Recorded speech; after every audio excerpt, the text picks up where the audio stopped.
Hi, I'm your host, The Owl, and welcome to Kmfbz Radio. I'd like to proudly welcome all the way from Ontario, Mr. James Delbridge from Lycanthro. Welcome to the party, my brother. Thank you very much, man. Thanks so much for having me. It's such a pleasure, man.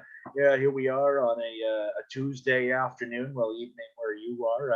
I love your Merciful Fate poster in the background, man. One of my all-time favorite bands. I had Snowy Shaw on the show here recently. Oh, sick, man. Yeah, it's funny. You're not the first one who, when I've done one of these interviews, you're not the first one who's commented on the big Merciful Fate poster over my bed.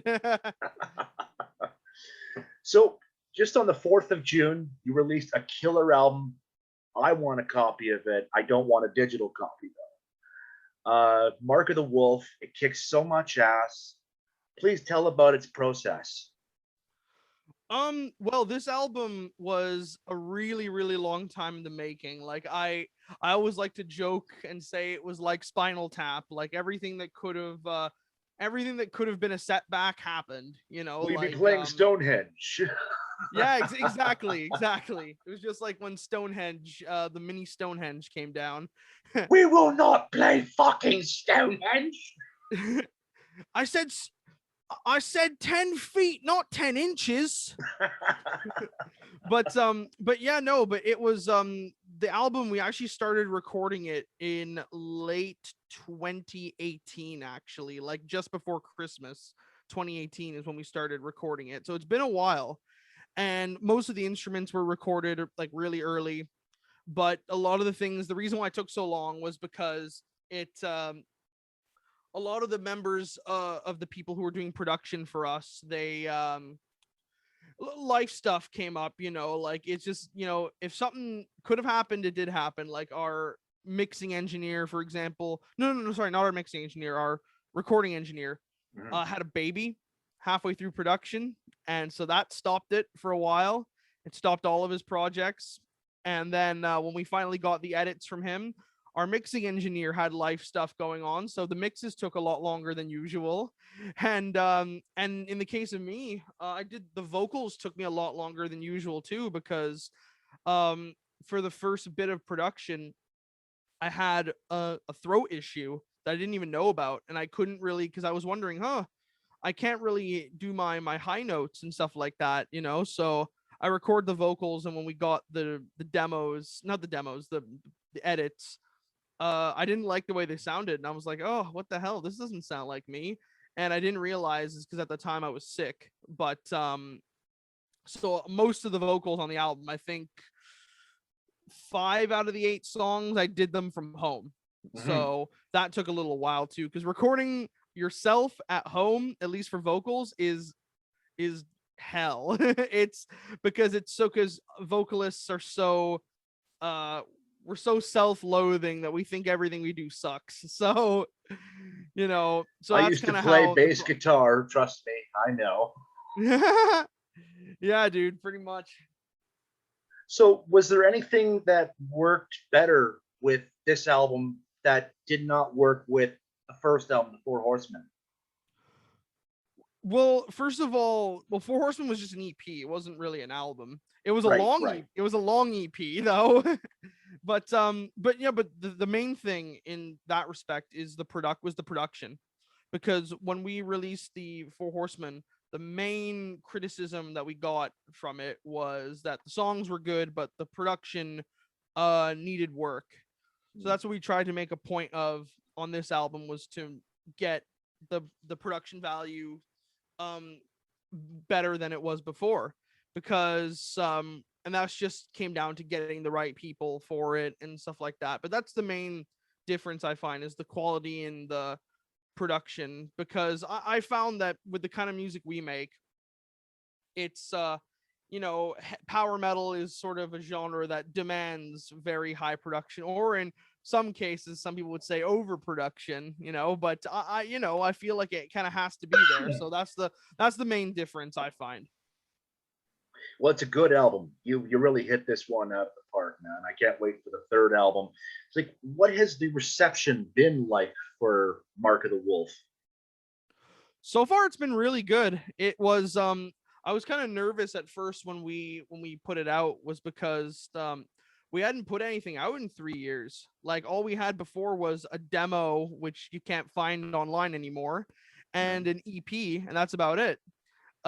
So I was like, oh, we haven't released anything in 3 years. People forgotten us, blah blah. But no, the reception's been amazing. This is the first time we worked with a publicist on an album, and his name is John Asher, and he did an amazing job promoting the album. And Hail to John Asher. I know him well. oh yes, yeah, John's fantastic. But yeah, no, other than that, the reception was surprisingly really good, because this album, one thing that I famously heard this from Arian Lucasen from Arion, is he said that, oh, when you finish an album, you think, oh yes, this is the best work I've ever done, blah blah blah, and then you send it off to the record label, and then you send it off to the publicists, start promoting it. And then in those few months that you're promoting it, the album gets really, really bad.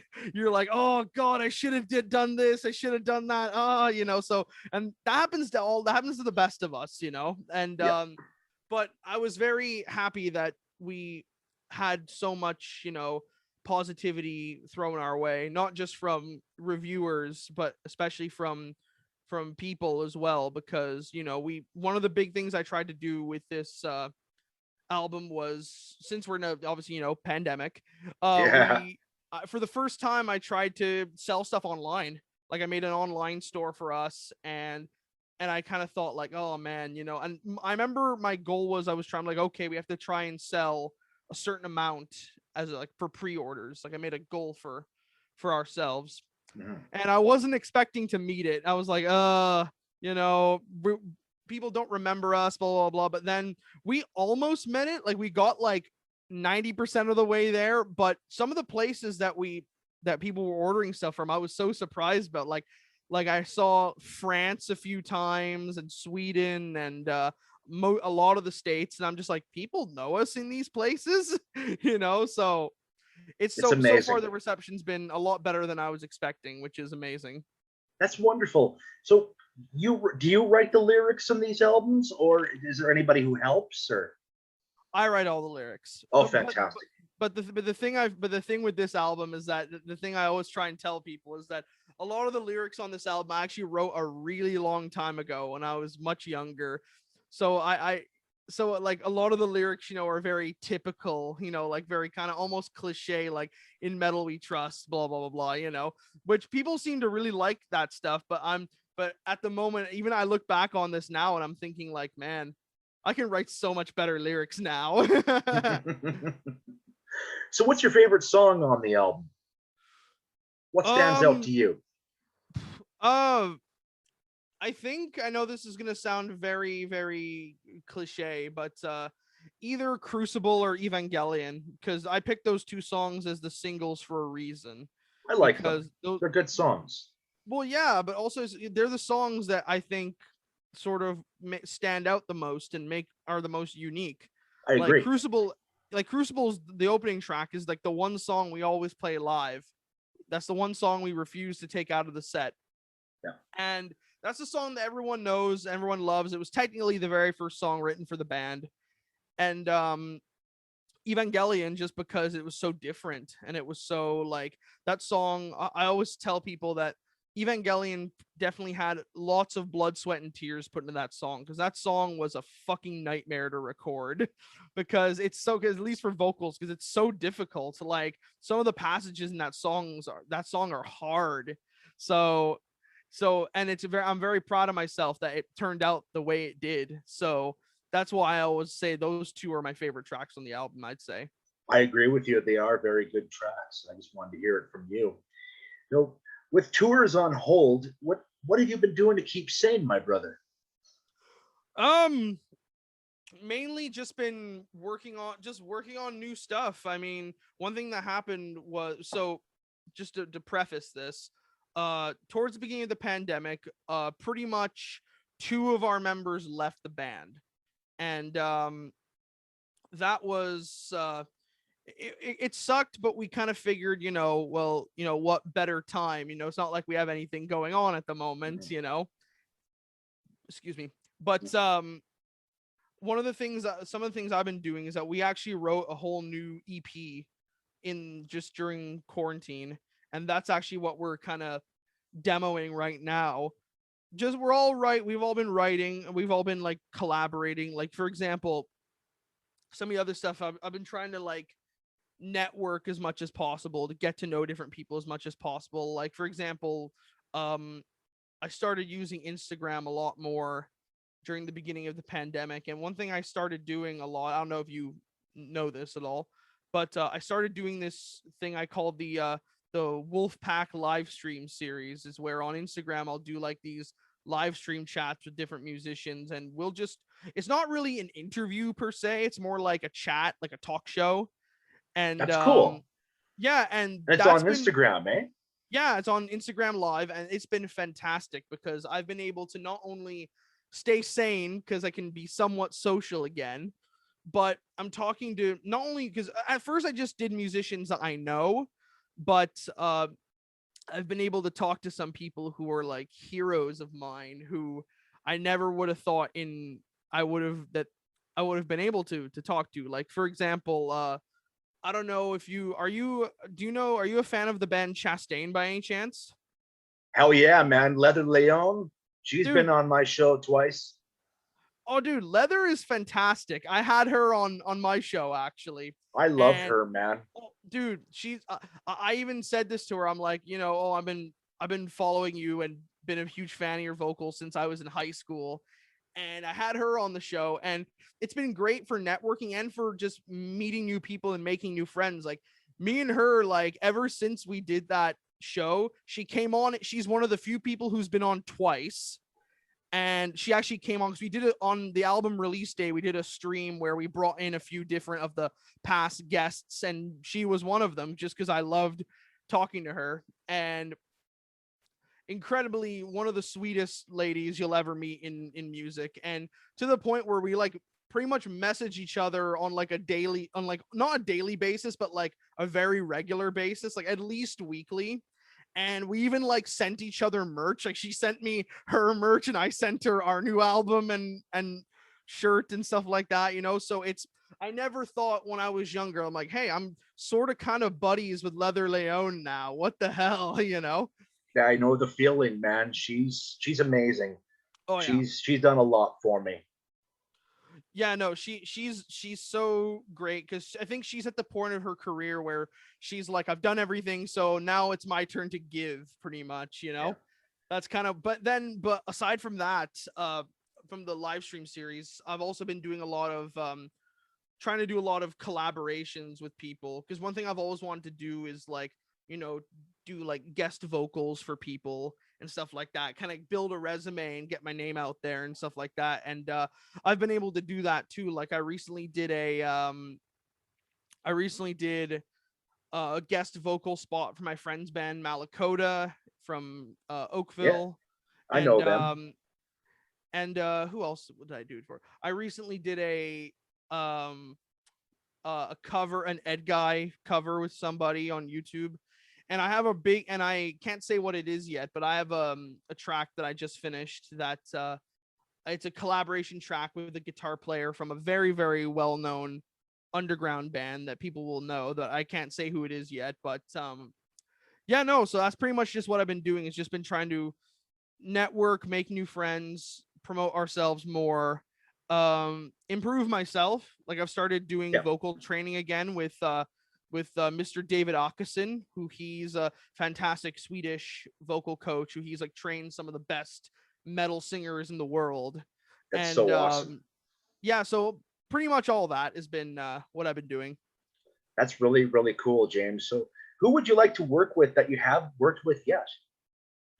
Ooh, if I had to say one, it'd be Hansi from Blind Guardian. Easily. Oh, hell yeah. Hansi from Blind Guardian is like my bucket list person I want to have guest on a Lycanthro song, because he's such because it's mainly because like I like to look at these kinds of things as like being a realist, because I could easily say, oh, Rob Halford or, Bruce Dickinson, but the reason I say Hansi, it's because I find that it's obtainable. You know what I mean?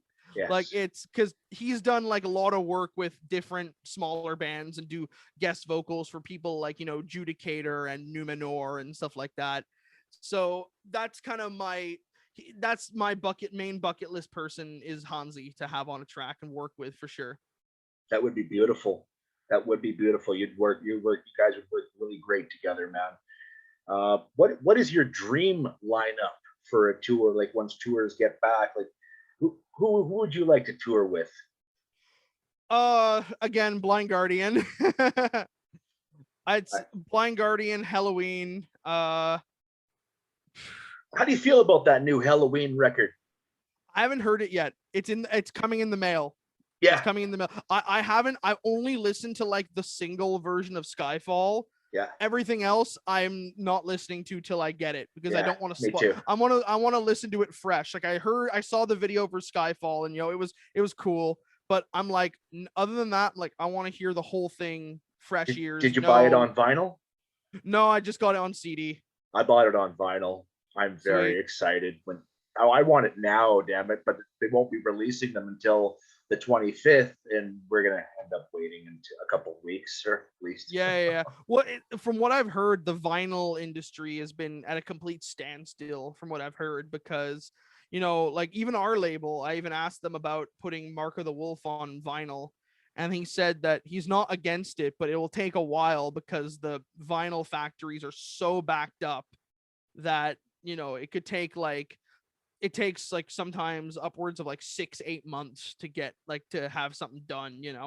Wow, I didn't know that, man. Yeah, it's nuts. Wow, wow, great stories, man. Great stories.